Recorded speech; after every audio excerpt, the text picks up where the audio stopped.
యోహాను సువార్త 4వ అధ్యాయంలోని కొన్ని వచనాలు చదువుకుంటాం. యోహాను సువార్త, John's Gospel, chapter 4.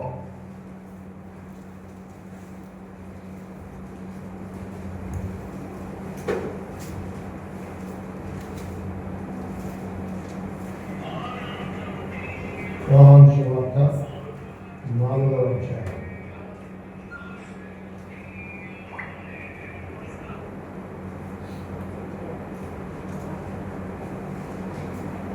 నుండి 24 వరకు మార్చి 19 to 24. 19 నుండి 24 వరకు మనం మార్చుదాం. ఉత్తర పద్ధతి రీతిగా ఈ భాగాన్ని స్పష్టంగా ప్రార్థనాపూర్వకంగా చదవాలి. అప్పుడు ఆ స్త్రీ, అయ్యా నీవు ప్రవక్తవని గ్రహించుచున్నాను.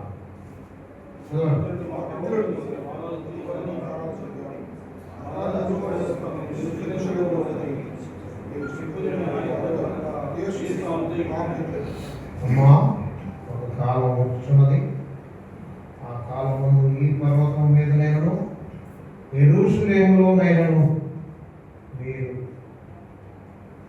తండ్రి ఆరాధింపరు, నా మాట నమ్మము.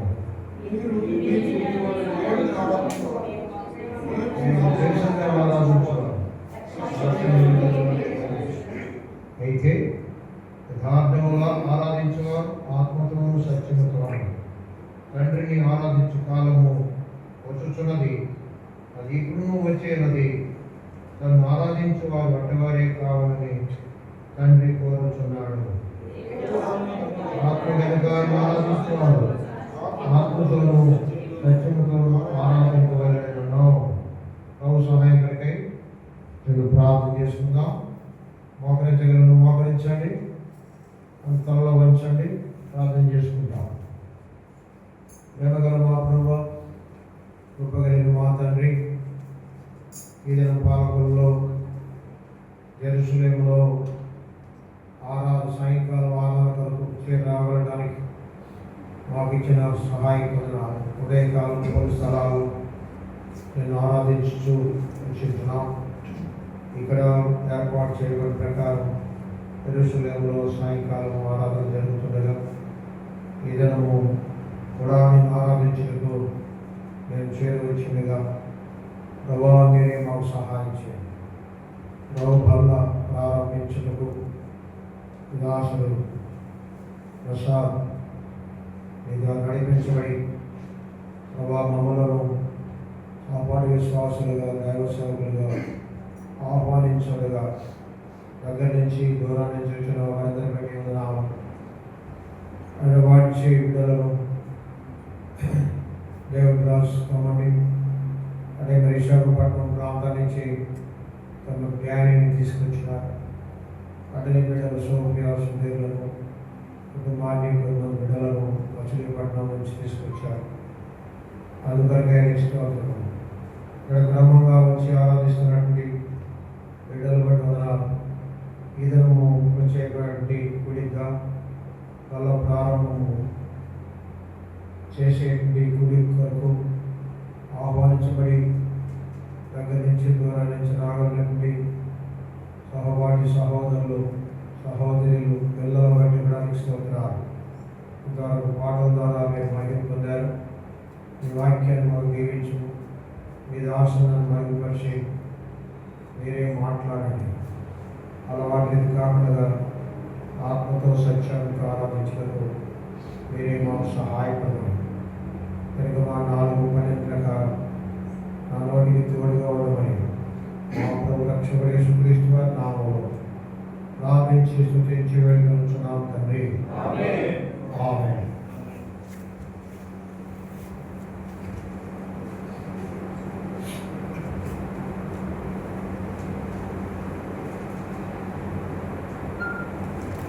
మనం చదువుకున్నటువంటి ఈ లేఖన భాగము బిడ్డలుగా చాలా పరిచయమైనటువంటి లేఖన భాగం. ఆరాధనకు తరచుగా ఉపయోగించబడే లేఖన భాగం.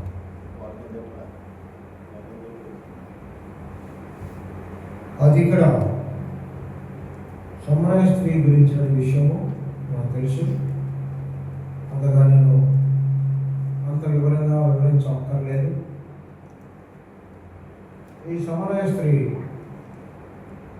ఆరాధన అంటే కొంత తెలిసిందిగా ఉంటుంది, ఆరాధనకి వెళ్ళే స్త్రీగా ఉంటుంది. అయితే ఆమె ఆరాధన గురించి యేసుప్రభువు వారు చెప్పిన మాట మనం ఆలోచిస్తే చాలా ఆశ్చర్యం. ఆమె ఏమంటుంది, ఆమె ఏమని చెప్తుంది లేదా చూడండి.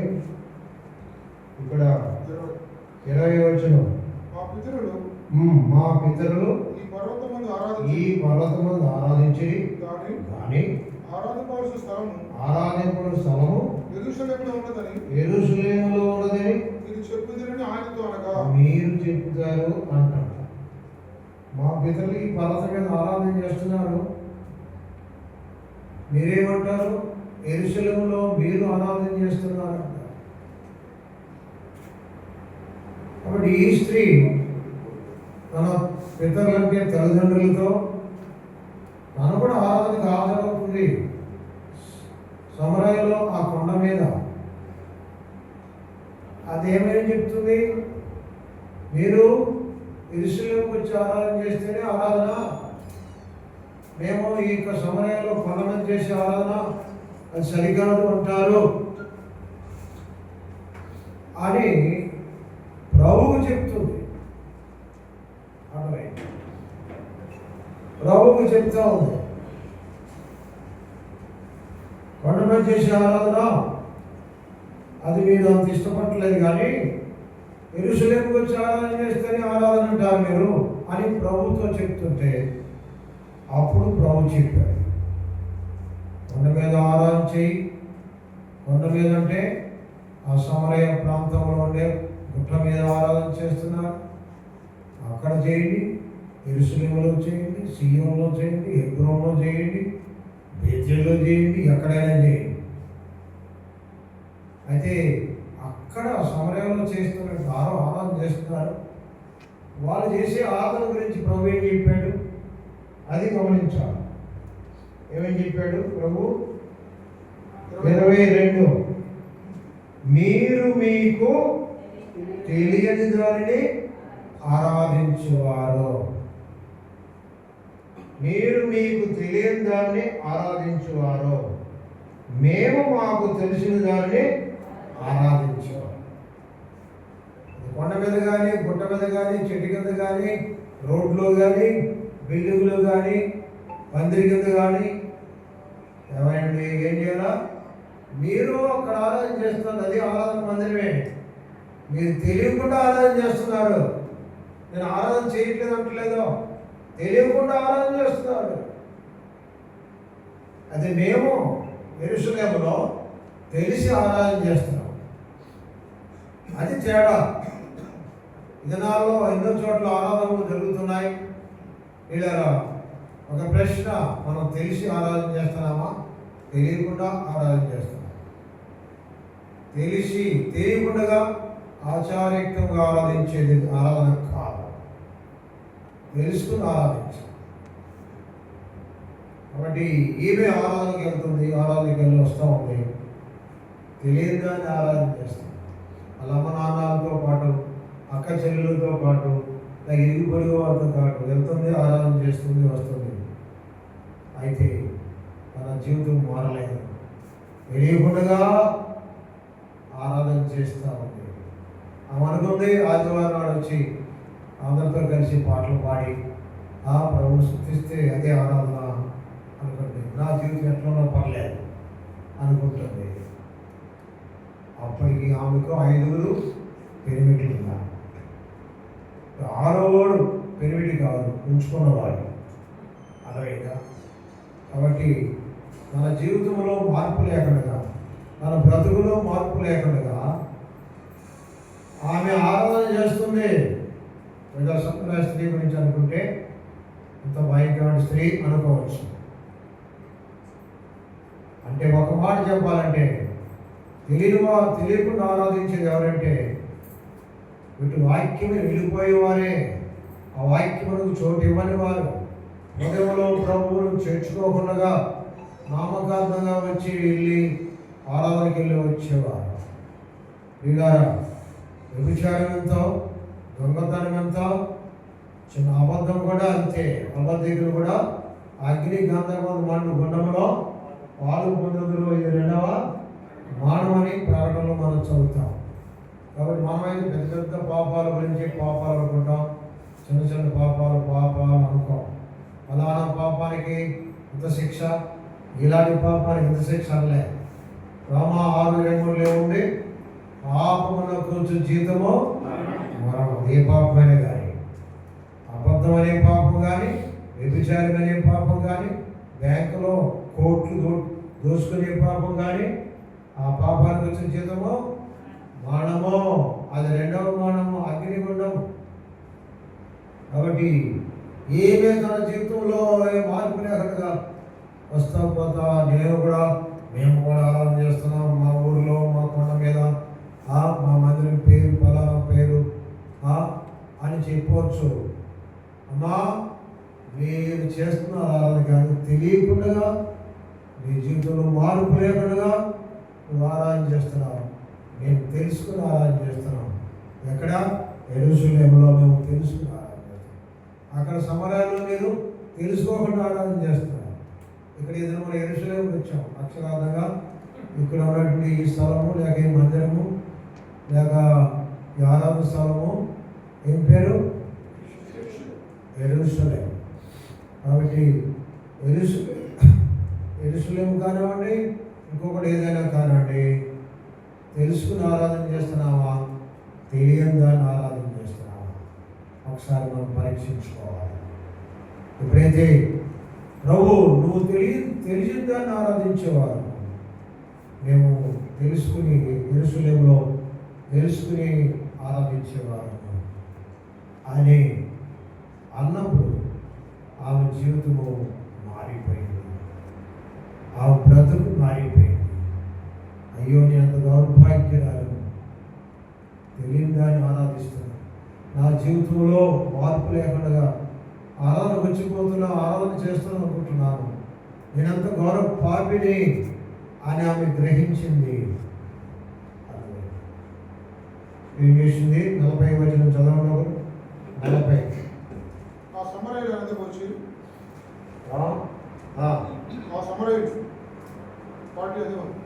క్షమించండి, 28 సారీ. ఆ స్త్రీ తన కొండ విడిచిపెట్టి, తన కొండను విడిచిపెట్టి, చాలు. ఆ స్త్రీ తన కొండను విడిచిపెట్టి, ఒక చేయనట్టేంటి కావాల్సింది. ఆ స్త్రీ ఆ కొండను విడిచిపెట్టి,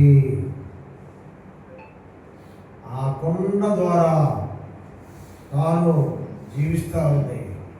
తాను ఎవరితో పాప బ్రతుకు, కాని జీవితము, కాని అలవాటు కలిగి ఉంటుందో ఈ కొండ తన జీవితాన్ని మాట్లాడుతుంది. ఈ కొండ తన బ్రతుకును చూపిస్తుంది. ఇలారా, నాకు భర్త లేడని పైకి అన్నది, నిజమే పెళ్లి చేసుకున్న భర్త లేడు పెనివిటి, కానీ ఇప్పుడు 5 అయిపోయారు, 6వ వాడితో తాను జీవిస్తూ ఉంది. ఎప్పుడైతే ప్రభు తన జీవితాన్ని బట్టబయలు చేశాడో అక్కడికక్కడే ఆ కొండ విడిచిపెట్టి, ఈ జీవితం నాకు వద్దు, ఈ బ్రతుకు నాకు వద్దు, దేవుడు ఆత్మ కనుక ఆయన ఆత్మతో సత్యం ఆరాధించాలని యేసయ్య చెప్పాడు. నేను అలవాటిదిగా సత్యం అనేది నా జీవితం లేకుండా అబద్ధికురాలుగా, వ్యభిచారిగా, పాప దుర్మార్గురాలుగా ఉండి నేను ఆరాధన చేస్తున్నాను. ఈ బ్రతుకు నాకు వద్దని ఆ కొండను అక్కడ విడిచిపెట్టి వెళ్ళిపోయింది. ఎక్కడికి పోయింది? ఊరులోకి వెళ్ళిపోయింది. అంతకుముందు మనుషులు కనపడకుండా వెళ్ళిపోతూ ఉండేది, ఇప్పుడు ఊరిలోకి వెళ్ళిపోయింది. ఏమని చెప్తుంది? నేను చేసినవన్నయో నాతో చెప్పిన మనిషిని వచ్చి చూడండి, ఈయన క్రీస్తు కాడా? క్రీస్తు వస్తాడని తెలుసు, మెస్సయ్య వస్తాడని తెలుసు. అయితే అప్పుడు ఆమె ఎరగలేదు. ఎప్పుడైతే జీవితాన్ని పట్టబలు చేశాడో, ఎవరి కొరకు, ఏ మెస్సేజ్ కొరకు ఎదురు చూస్తున్నారో, తెలియకుండా ఆరాధన చేస్తున్నారో, ఆయనే క్రీస్తు, ఈయనే ఆ క్రీస్తు, ఈయనే ఆ మెస్సయ్య అని ఎరిగి ఇప్పుడు ఆ సమరయ గ్రామంలో స్వార్థ ప్రకటిస్తూ ఉంది, సాక్ష్యం చెప్తా ఉంది. తన జీవితము అంతవరకు అసత్యముతో కూడిందిగా ఉంది, అబద్ధముతో కూడిందిగా ఉంటుంది, వేషధారణ జీవితంతో జీవిస్తూ వచ్చింది, సత్యము లేదుగా వచ్చింది. ఎప్పుడైతే సత్యం ఎరిగిందో ఆమె జీవితం మారిపోయింది. యోహాను సువార్త 8వ అధ్యాయం, జాన్స్ గాస్పెల్ చాప్టర్ 8, యోహాను సువార్త 8వ అధ్యాయం చూడండి, 32వ వచనం. అప్పుడు సత్యం మిమ్మును స్వతంత్రులుగా చేయునని చెప్పగా వారు మేము అబ్రహాము సంతానము, మేము ఎన్నడూ ఎవరికి దాసులమైనట్లయితే మీరు స్వతంత్రులుగా చేయబడుతుందని ఎలా చెప్పుతున్నామని ఆయనతో అని. చాలు. ఇక్కడ గమనించవలసిన మాట ఏంటంటే, మీరు నా వాక్యం మందు నిలిచిన వారైతే 31. కాబట్టి యేసు తన నమ్మినీయులతో మీరు నా వాక్యం మందు నిలిచిన వారైతే నిజముగా నాకు శిష్యులైండి సత్యమును గ్రహించుదులో, అప్పుడు సత్యం మిమ్మలను స్వతంత్రులుగా చేయను.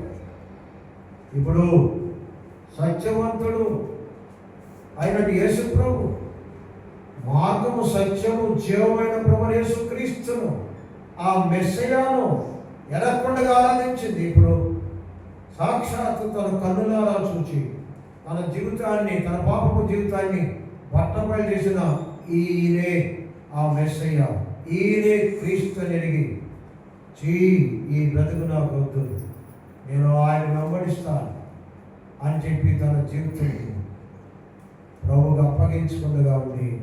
పాత జీవితం ఆ కొండ విడిచిపెట్టిందంటే తన పాత జీవితం అక్కడే విడిచిపెట్టి, కాగా ఎవడేమో క్రీస్తునందనడు వాడు నూతన సృష్టి, ఇదిగో క్రొత్తవాయను, పాదం గతించినదిగో క్రొత్తవాయను.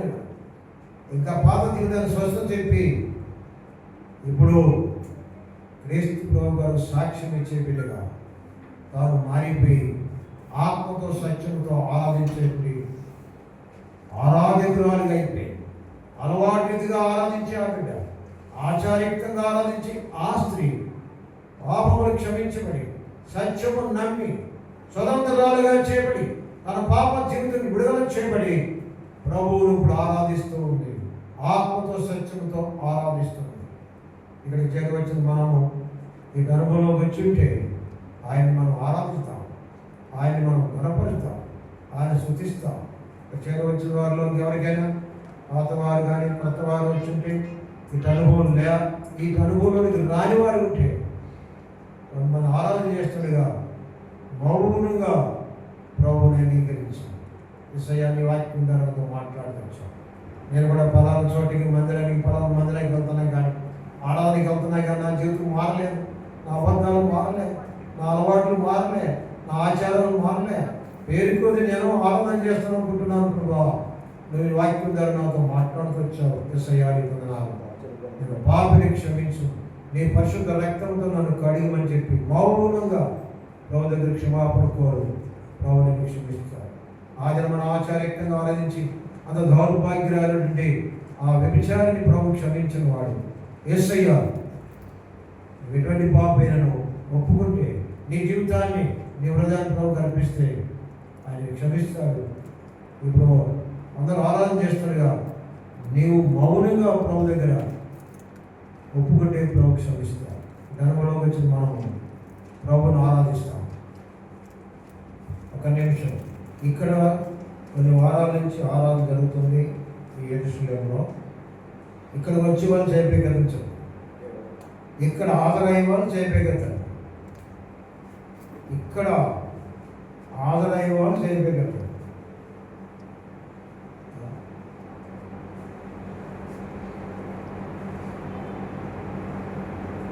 ఇంకా బాగా పైకి నేను గాదిలే కానీ ఇట్లా సైడ్